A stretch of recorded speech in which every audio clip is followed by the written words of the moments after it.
Today, biscuits. Basic, classic tea biscuits. Nothing fancy, just a plain biscuit to go with your soup, stews, or your meals, or just pick one up in the afternoon. First thing we're going to do, flour. 2 cups of flour. I sifted mine. You can use bread flour or all-purpose, or mix it like I do. Your choice. We're going to need 4 teaspoons of baking powder, heaping spoons. Make sure that's heaping. And half a teaspoon salt, and 2 teaspoons sugar, and a half a cup of butter. Your butter should really be chilled. Mine's not, but it's going to be fine. But biscuits are always usually a little bit fluffier when your butter is chilled and kind of broken up in there. But mine's not, so don't tell anybody. No one has to know. And then what I'm going to do is get my fork and just break that butter up inside. You don't want to overwork biscuit dough. That was my #1 mistake when I was in my teens and early 20s. I was treating biscuit dough like bread, and well, I got put in my place when I was showed this recipe, and I'm glad I did, because now I know how to make biscuits. So now we're just going to put in a little bit of milk. 1 cup of milk.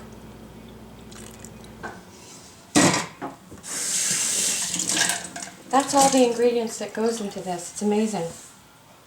And it turns out really, really great. Gonna mix it up. Everybody has these ingredients on hand.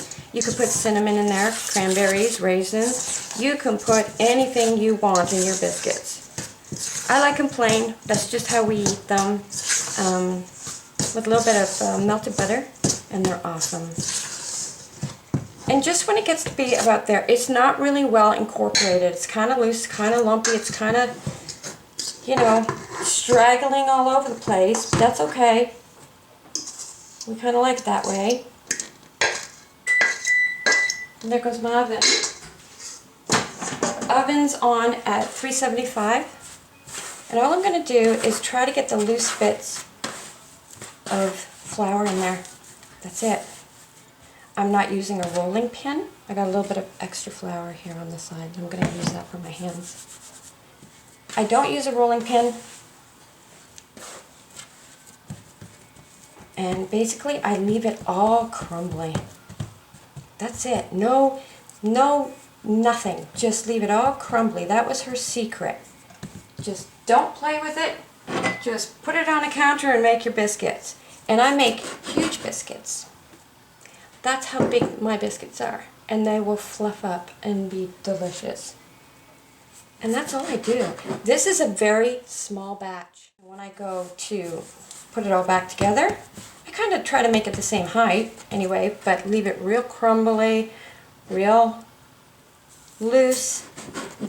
And I don't have like a fancy biscuit cutter. I just have a cup.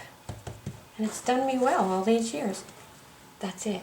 That's all you have to do. I'm going to put it on my parchment paper. I'm going to put it in the oven for, I'm not sure exactly how long this is going to take. I'll tell you when I come back, because every day is different depending on the size. But when they're done, I'll be back. This is how they come out. You can hear that kind of hollowy sound in them. They took about 20 minutes, but look at the size of them. Now that's a biscuit. So half the size, half the time, and I'm sure a lot of people don't make them as big as I do, but we like them that way. So I'm going to have a little bit of this for my lunch, because it's lunch. And I'll show you the inside, if I can kind of break it apart. They're very crumbly, but so soft in the center. That is gorgeous, just so soft. And pardon my phone. Phone's not going to take me away from eating a biscuit, I'll tell you that. Put a little bit of butter on it. Put the top back on. And that is an absolute yum. Give it a try. Till next time. Hey, doll.